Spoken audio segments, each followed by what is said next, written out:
नमस्कार, मैं हूं आशीष चित्रांशी और आप देख रहे हैं द न्यूज लॉन्चर। चुनाव आयोग, सदाबहार चुनाव आयोग किस मामले में? विवादों के मामले। इसके लिए कोई पतझड़, कोई सावन, कोई बसंत, कोई बहार नहीं। हमेशा एक पार्टी की हार को रोकना है बस। अब चुनाव आयोग पर एक बड़ी खबर है, वन नेशन वन इलेक्शन से जुड़ी। One nation one election Modi ji का पायलट प्रोजेक्ट, शायद ये आखिरी पायलट प्रोजेक्ट है और ये क्रैश ना हो, इसलिए कई सारे पायलट सपोर्टिंग जॉब में हैं, सहयोगी कलाकार की भूमिका। सांसद है भाजपा के पीपी चौधरी, उनकी अध्यक्षता में एक कमेटी है और उस कमेटी के पास one nation one election bill भेजा गया है। इस पर विशेषज्ञों की राय लेकर के संशोधन सुझाएं और फिर फाइनली पास करें। लेकिन बिहार में उलझा हुआ चुनाव आयोग, जिसे सुप्रीम कोर्ट से एक तरह से कहें तो इनडायरेक्टली छूट मिल गई कि जाओ जो करना है करो मनमानी, छूट मिली इनडायरेक्टली। उस चुनाव आयोग पर बड़े गंभीर सवाल कौन लोग खड़े कर रहे हैं जिनसे उम्मीद नहीं थी। कटघरे में कौन खड़े कर रहे हैं जिनसे उम्मीद नहीं थी।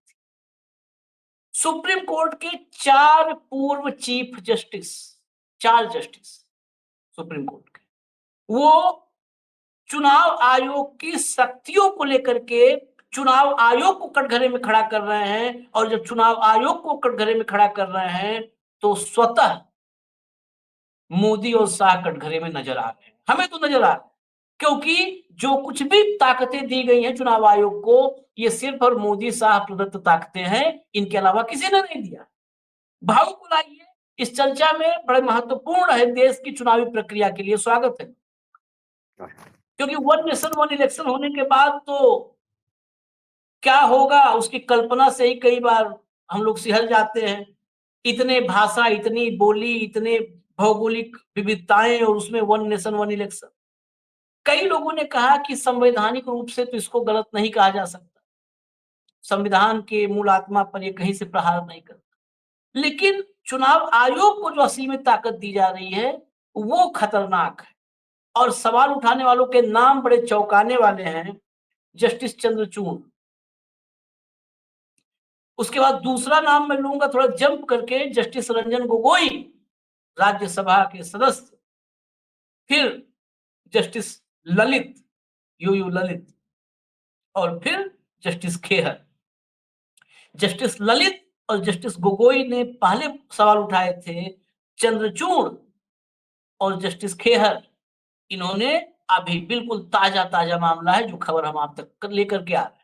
दरअसल इन खबरों पर ये खबरें क्यों लानी पड़ती हैं, हमारी भी मजबूरी है। इन खबरों पर देश में न्यायविदों को बैठा करके, कानूनविदों को बैठा करके, चुनावी विशेषज्ञों को बैठा करके गंभीर चर्चाएं होनी चाहिए। लेकिन इस पर चर्चा कौन करेगा?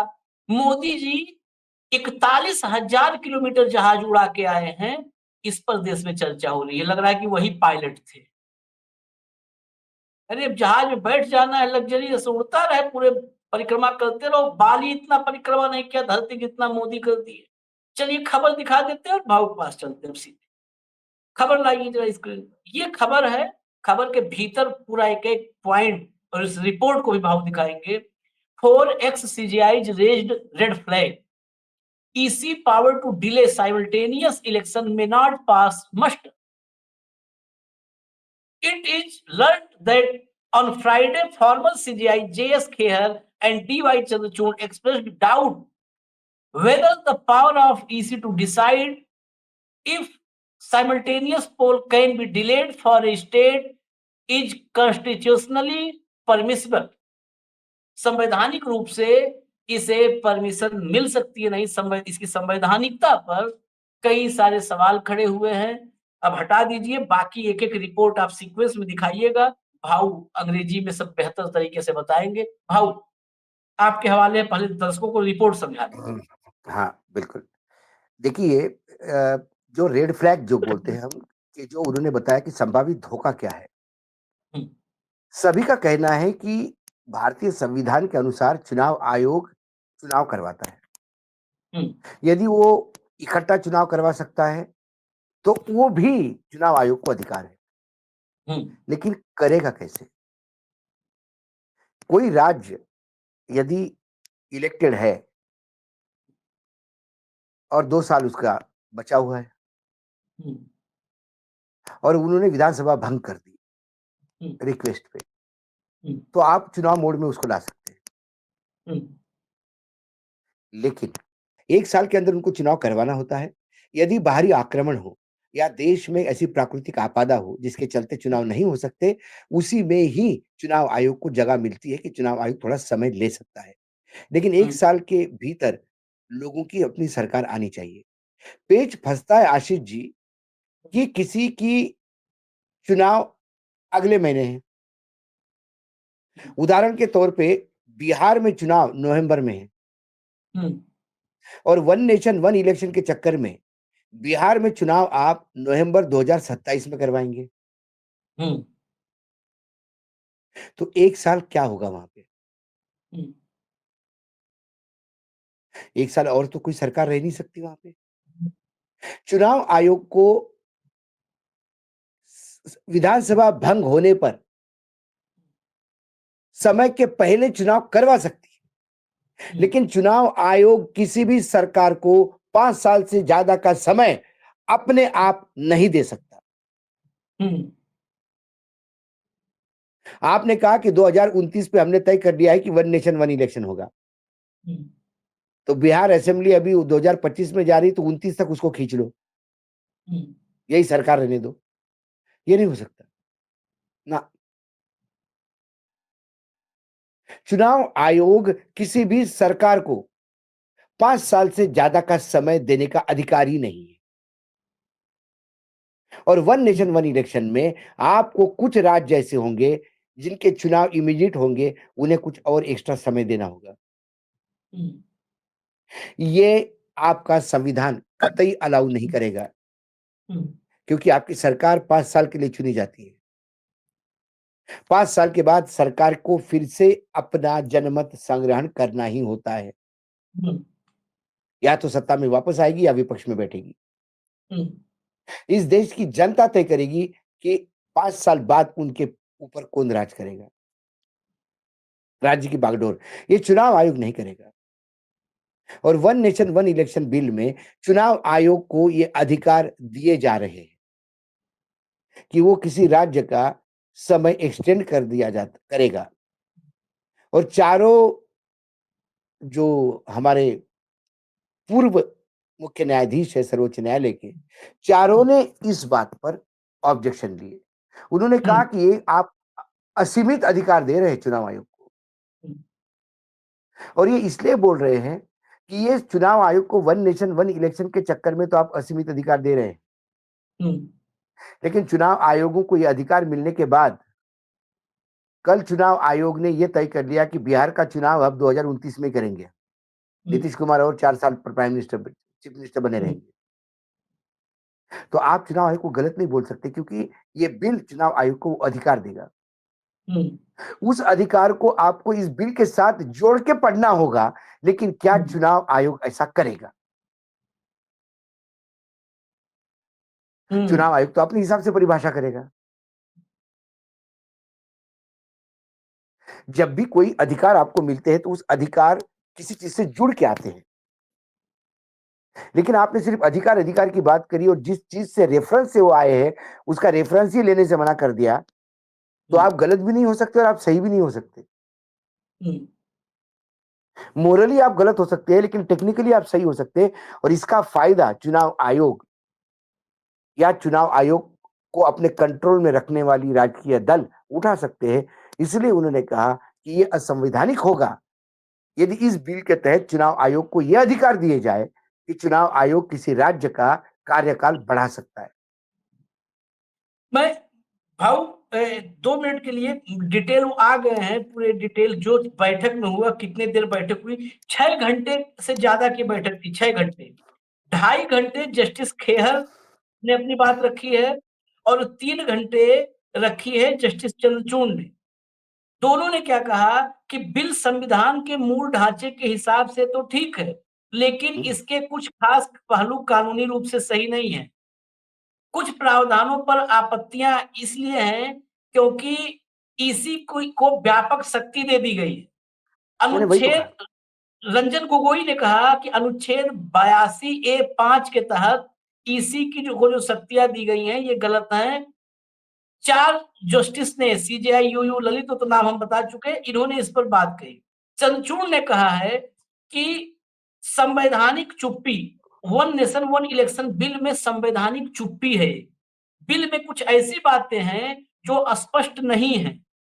बिल के अनुच्छेद 82A5 पर कहा चंद्रचूड़ ने कि इलेक्शन कमीशन को इतनी ज्यादा शक्ति दी जा रही है कि वह किसी भी राज्य में चुनाव को यह कह के टाल सकता है कि स्थिति हाँ, ठीक नहीं।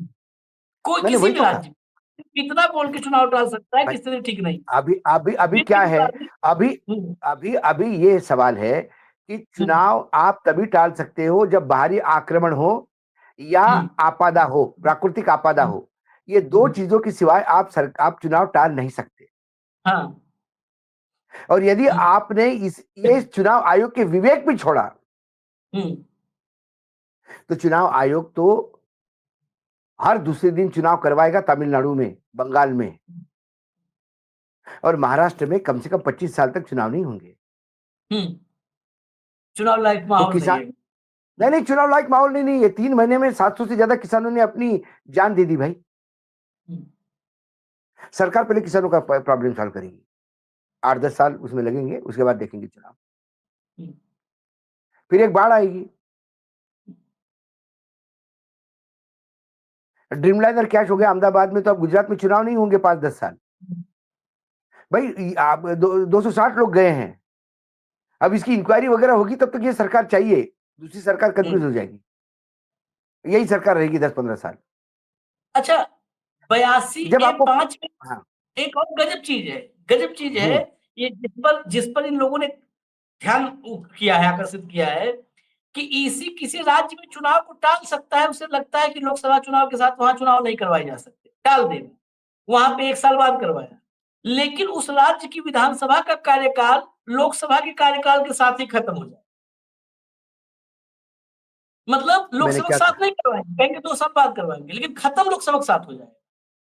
हाँ, ये कितना गजब खेल है। ये अंदर मतलब अंदर मुझे तो लगता है कि ये बिल अगर पास हो गया तो तो प्रधानमंत्री गृह मंत्री से ज्यादा चुनाव आयुक्त बनने की होड़ होगी इस देश में।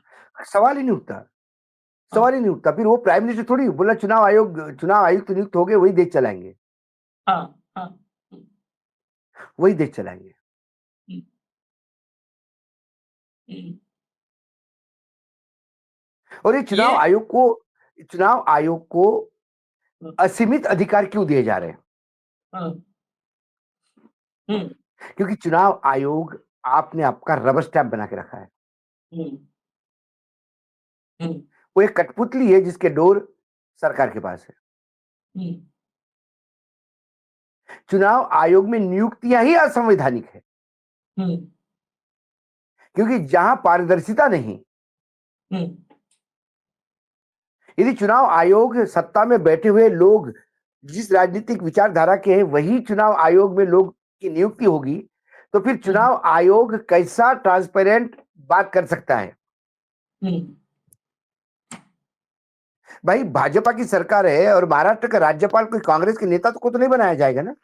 हम्म। वो तो राज्यपाल वही होंगे जो बीजेपी की विचारधारा के होंगे। हाँ, है ही है पूरे देश में। तो ये जो चुनाव आयोग की नियुक्तियां भी ऐसी हो गई है। हम्म, गनीमत है कि इसमें कुछ दिनों तक अभी ब्यूरोक्रेट चल रहे हैं, हम्म, कुछ दिनों के बाद पॉलिटिशियन में बैठना शुरू कर दे तो कोई बात नहीं, लेटरल एंट्री जैसा। हाँ, वही बात। हाँ, अ, हम्म, कि धर्मेंद्र प्रधान जो है वो चुनाव आयुक्त होंगे। हम्म। जेपी नड्डा फ्री हुए राष्ट्रीय अध्यक्ष के पद से तो चुनाव आयुक्त बना दिए गए, मुख्य चुनाव चुनाव आयुक्त। आयुक्त मुख्य चुनाव आयुक्त बनाए दे जाएंगे। लेकिन ये जो सवाल उठ रहे हैं 82(5) पर, इसमें पहले तो आज एक और खबर है, इसमें एक खबर के भीतर की खबर बताऊं कि इस कमेटी में नाम कौन कौन से हैं, पहले नाम सुनिएगा फिर खबर पे। इसमें मनीष तिवारी है, पी विल्सन है, रणदीप सुरजेवाला है, अनिल बलूनी है, प्रियंका गांधी वाड्रा है, भरथरी महताब है, संबित पात्रा है।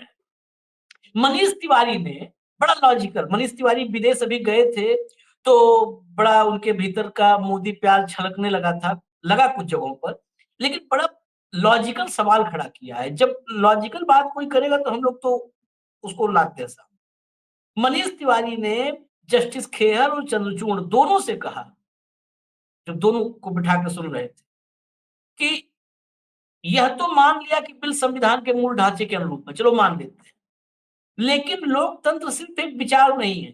केशवानंद भारती मामले में यह कहा गया है कि लोकतंत्र को संविधान के अनुच्छेदों के माध्यम से लागू किया जाता है।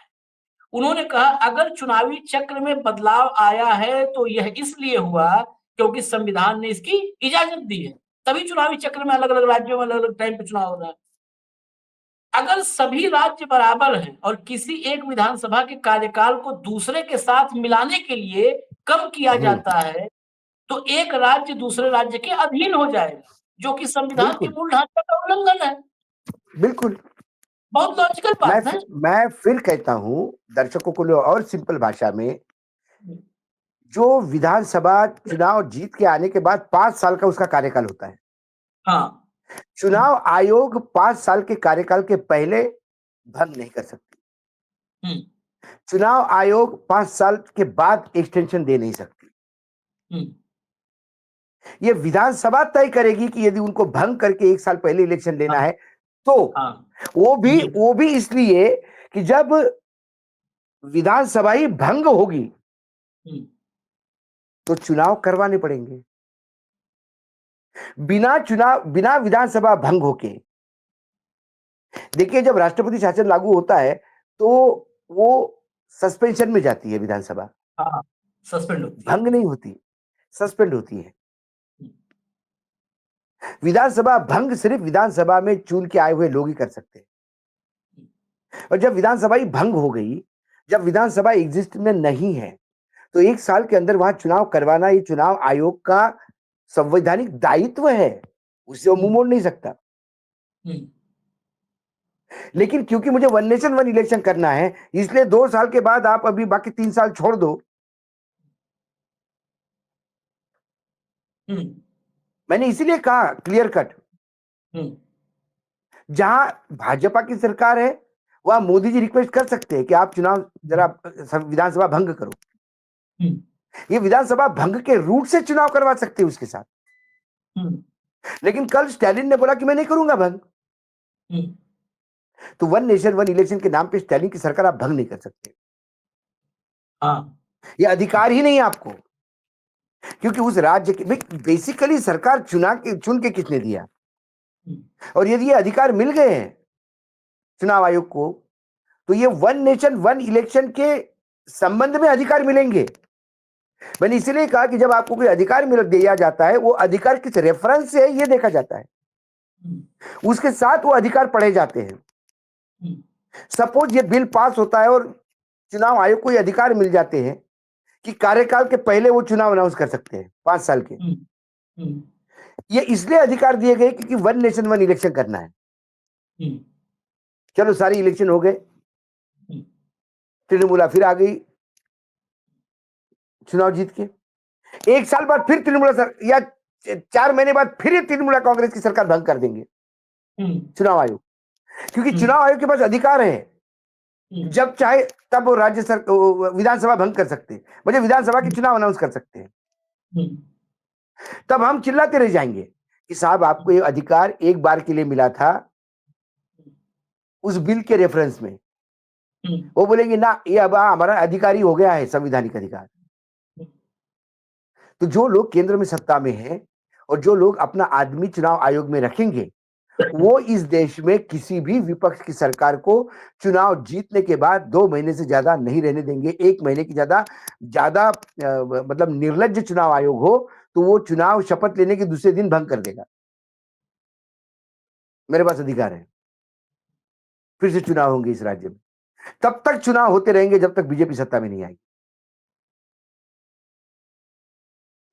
क्योंकि कोई लिमिट नहीं है।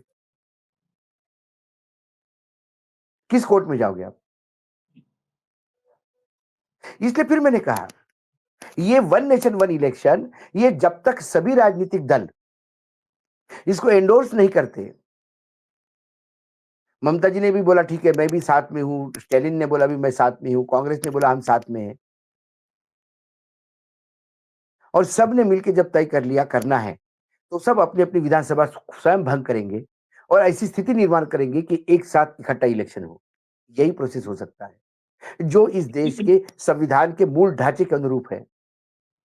लेकिन यदि ममता जी अड़ गई कि मेरी सरकार में मैं नहीं करूंगी भंग, तो इसको भंग नहीं कर सकते। और यदि चुनाव आयोग को ये अधिकार दिए तो ये अधिकार लोकतंत्र के खिलाफ है। फिर चुनाव करवाना ही नहीं, फिर चुनाव आयोग सीधा अपॉइंटी करे कि ये एमएलए की लिस्ट है बंगाल के, ये लोग अब राज करेंगे बंगाल पर। क्योंकि हर 15 दिन बाद यदि चुनाव आयोग ने सरकार भंगी कर दी, और ये चुनाव आयोग किस निर्लज्जता तक जा सकता है, इसमें कोई अभी अपन ने देख लिया कि सारी हदें पार कर रहा है। हाँ, उसकी जो अभी की जो अभी जब नंगाई पे उतर आया है, तो उसमें तो सुपर नंगाई करेगा जब अधिकार मिलेंगे तो तांडव होगा लोकतंत्र पे। ना इसको एक्सटेंशन करने का अधिकार मिलना चाहिए, ना ही इसको भंग करने का अधिकार मिलना चाहिए। चुनाव आयोग का काम चुनाव कंडक्ट करना है। हाँ, चुनाव आयोग का काम चुनाव करवाना है। चुनाव आयोग का काम चुनाव कब करवाना है यह तय करना नहीं है। सरकार बनवाना भी नहीं है, खाली चुनाव सरकार करवाना बनवाना, है। चुनाव हाँ, करवाना है, हाँ, और चुनाव फेयर हो इस पे ऊपर ध्यान रखना है। एक वॉचडॉग बन के, एक गलत प्रैक्टिसेस ना हो, आचार संहिता का भंग ना हो, सभी मतदाता मतदान कर पाए, ये काम चुनाव आयोग का है। चुनाव आयोग का काम सरकारें बनाना और सरकारें बिगाड़ना नहीं, जो ये चुनाव आयोग अब करने लगा है। तो ये बिल यदि पास होता इस फॉर्मेट में, तो इस देश से लोकतंत्र समाप्त हो गया की घोषणा कर देनी चाहिए। फिर लोकतंत्र नहीं बचेगा। बिल्कुल सीधा मामला है। चारों जज जो कह रहे हैं, हालांकि इसमें भी उन्होंने जो प्राथमिक रूप से इसे कहा कि संविधान के मूल ढांचे के अनुरूप है वन नेशन वन इलेक्शन, वहां पर भी वो कानून के बड़े जानकार हैं। वो लोग सुप्रीम कोर्ट के चीफ जस्टिस रहे हैं, देश के चीफ जस्टिस रहे हैं, बड़े जानकार हैं। देखिए हम लोग उस देखिए कानून का अभी ककहरा भी नहीं देखिए जानते। आशीष, देखिए एक बात होती है, वन नेशन वन इलेक्शन, ये कंसेप्ट कानून के खिलाफ नहीं है, लेकिन इसको लागू कैसे करेंगे, हाँ, वही तो। ये बड़ा बहुत बड़ा ये है। देश में गरीबी समाप्त हो बहुत अच्छी बात है। बेरोजगार हो ही नहीं देश में कोई, इससे बढ़िया क्या कंसेप्ट हो सकता है एक वेलफेयर सोसाइटी का। लेकिन सवाल है करोगे कैसे, वन नेशन वन इलेक्शन करोगे कैसे। और ये करने के लिए यदि तुम्हें संविधान की एक एक पन्ने को फाड़ के फेंकना होगा, वो तो परमिशन नहीं देंगे, वो तो परमिशन नहीं देंगे, कतई नहीं देंगे। यही यही मूल सवाल है। यही मूल सवाल है कि आप राज्यों के जो संघीय ढांचा बना है, देखिए संघीय ढांचा का मतलब ये है कि राज्यों की शक्तियां भी अक्षुण्ण रहे। बिल्कुल, या तो हमारे यहाँ संघीय कोई ढांचे हमारे के हम साथ, संघीय संघीय ढांचा खत्म ही हो जाएगा हाँ, खत्म जब हो केंद्र जाएगा। ही तय करे, जब केंद्र ही तय करेगा भाई, केंद्र ही तय करेगा कौन सत्ता में बैठेगा। हाँ, मैंने कहा ना ममता जी सत्ता में आ गई, 15 दिन में फिर चुनाव करवाएंगे, क्या करोगे आप? चुनाव आयोग के पास मैंडेट है फिर से चुनाव करवाने का। कारण हमने कहा हमारे पास अधिकार है, हमने कर दिया। 4 लोग एप्लीकेशन लगा देंगे कि चुनाव में धांधली होगी, फिर चुनाव करवाओ। जब तक बीजेपी सत्ता में नहीं आती बंगाल में, तब तक चुनाव करवाते रहो, और बीजेपी सत्ता में आने के बाद फिर एप्लीकेशन लगेगी तृणमूल कांग्रेस वालों की, ये सब चुनाव में धांधली होगी, तो इस पे इंक्वायरी किया जाएगी। एक्शन सिर्फ बीजेपी के एप्लीकेशन पे होगी, बाकी इस जगह पे इन्वेस्टिगेशन और इंक्वायरी चल रही है। नहीं, और ऐसी असीमित शक्तियां देने के बाद पूरे ये चारों बहुत बड़े कानूनविद हैं, चाहे वो यू ललित हो, चाहे गोगोई हो, चाहे चंद्रचूड़, चाहे खेहर। लेकिन मेरा एक सवाल है, इनकी आपत्ति है, कटघरे में ले आए, सब कुछ कर दिए, मोदी शाह सबको घेर दिए, लेकिन सवाल है संवैधानिकता पे जब गए, जो संतुलन है लोकतंत्र का, वो संतुलन कैसे टूट जाएगा? चुनाव आयोग इस लोकतंत्र का स्तंभ नहीं है, चुनाव आयोग नहीं है। हेल्पर है जो टूल बॉक्स चुनाव लेके मकैनिक के नीचे चुनाव खड़ा रहता है। चुनाव आयोग ये आपका सिर्फ एक फैसिलिटेटर है।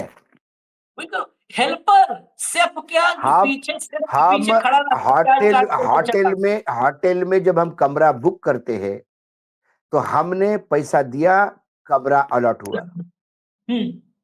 उस कमरे में इलेक्ट्रिसिटी आ जाए, उस कमरे का एसी ठीक चले, उस कमरे का बाथरूम ठीक हो, उस कमरे में टॉवेल हो, ये सारी काम हाउसकीपिंग का है। वो हाँ हमारी एंट्री को नहीं रोक सकते, हाँ ना होटल को बोल सकते कि तुम होटल चलाओ या ना चलाओ। हाँ। वो सुविधा प्रोवाइड करने का काम करते हैं। लोकतंत्र के जो 3 स्तंभ है, उसमें चुनाव आयोग कहीं नहीं है। नहीं नहीं, वो तो लोकतंत्र में चुनाव एक प्रक्रिया है, उस प्रक्रिया को देखरेख करने के लिए चुनाव आयोग है। यदि चुनाव आयोग को ही आप संविधान का स्तंभ बना दोगे तो न्यायपालिका, कार्यपालिका, विधायिका तीनों शून्य हो जाएंगे। सबसे बड़ा संतुलन क्योंकि कैसे हो, तुरंत का उदाहरण दे देता हूं, तुरंत अभी हुआ ना, बिहार को लेकर के जस्टिस धूलिया ने कर दिया कि नहीं, क्या कहा, और पहले भी कहा है, ये बात पहले भी जजमेंट में आई है, चुनाव आयोग एक संवैधानिक निकाय है, उसके काम को हम रोक नहीं सकते, हाँ, नहीं रोक सकते काम को। जब आज उसकी ताकत जिन ताकतों पर अंकुश है, जो सीमित ताकत है, उसको आप नहीं रोक पा रहे हो, जब असीमित ताकत हो जाएगी तो बंद कर दो सुप्रीम उसके कोर्ट। नहीं नहीं, फिर मैंने क्या वही तो करोगे? कहा। हाँ नहीं नहीं, अभी तो ये परिभाषित कर रहे हैं, उसके बाद हाँ तो चुनाव आयोग सुप्रीम कोर्ट की ताकत परिभाषित करेगा। हाँ ये बोलेगा तुमको सुनने का अधिकार नहीं, तुम काहे हमको बुला रहे हो, काय का नोटिस, हु आर यू। हाँ। उन्होंने चलिए। कहा कि चुनाव आयोग संवैधानिक संस्था है, हम उसको रोक नहीं सकते, लेकिन हम्म, चुनाव आयोग यदि संवैधानिक संस्था होते हुए यदि इस देश के लोकतंत्र को या इस देश के संविधान को हानि पहुंचाता है तो संविधान का कस्टोडियन सर्वोच्च न्यायालय है, उसको उसकी रक्षा करनी होगी। इस देश का एकदम। संविधान मतदान का अधिकार देता है, और यदि ये सूची मुझे मतदान के अधिकार से वंचित करती है तो सर्वोच्च न्यायालय को मेरा रक्षक बन के आना होगा। सर्वोच्च न्यायालय ये करके अपना पल्ला नहीं झाड़ सकता कि उनको हम नहीं बोल सकते, तो फिर आप अपनी दुकानें बंद कर दो। मैं दुकान कह रहा हूं, मुझे माफी चाहता हूं मैं इसके लिए। कस्टोडियन मानते हैं हम देश के, पूरा देश 140 करोड़ लोग इस बात को मानते हैं कि हमारा संविधान जो है इसका संरक्षक कोई है तो सर्वोच्च न्यायालय है। और न्यायालय यदि हाथ पड़ा देने में हम क्या करेंगे भाई, उनको नहीं कर सकते, वो भी 2 पन्ने फाड़ के ले जाएंगे। इसको इसको भी कुछ नहीं कर सकते, ये भी 4 पन्ने फाड़ के जाएंगे। तो फिर क्या संविधान की सिर्फ क्या ऊपर की जो ऊपर का हार्डबोर्ड है उसी को कवर करोगे क्या? संविधान के मायने किताब नहीं है, संविधान के मायने लिखे हुए आंकड़े नहीं है, अक्षर नहीं है। उन अक्षरों को परिभाषित करने का काम ही न्यायालय करता है। संविधान क्या कहता है ये न्यायालय बताता है। यही यही महत्व, कि न्यायालय ही तय करता है, और सुप्रीम कोर्ट अगर ये कह के कि संवैधानिक निकाय है, हम नहीं रोक सकते, तो सुप्रीम कोर्ट ही तो रोक सकता है। अगर वो कहेगा नहीं रोक सकते, तो इस देश के लोकतंत्र और संविधान के साथ किसने इससे बड़ा कहा? खिलवाड़ नहीं। नहीं नहीं, मैं वही कह रहा हूं, मुझे धुलिया जी के भी मुझे समझ में नहीं आ रहा ऐसा क्यों कहा उन्होंने कि भाई वो संविधानिक काम कर रहा है। बिल्कुल कर रहा है। सवाल मतदाता सूची के सर्वे पे है ही नहीं। सारे पिटिशनर कह रहे कि भैया हम थोड़ी कह रहे कि गलत सर्वे कर रहे हैं, प्रोसेस पे सवाल है कि मतदाता कौन होगा ये तय कैसे करेंगे। भारतीय नागरिकता देने का अधिकार कब से इनको मिला है? सवाल ये है।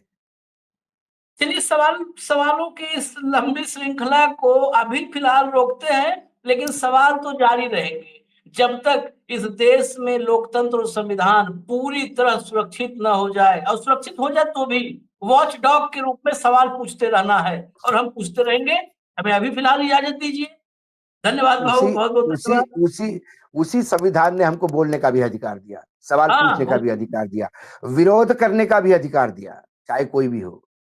उसी बाबा साहब आम्बेडकर को फिर से एक बार वंदन करते हैं, धन्यवाद देते हैं उनका कि उन्होंने हमें इस लायक बनाया कि हम आपसे बात कर पाए, हम आपके सामने सच्चाई रख पाए, हम आपके सामने चाहे कितना भी कोई शक्तिशाली हो उसके कुकर्मों का पाढ़ा पढ़ पाए। ये अधिकार दिए हैं बाबा साहब ने हमको, और उसी अधिकारों को आपके पास भी असीमित अधिकार है संविधान के।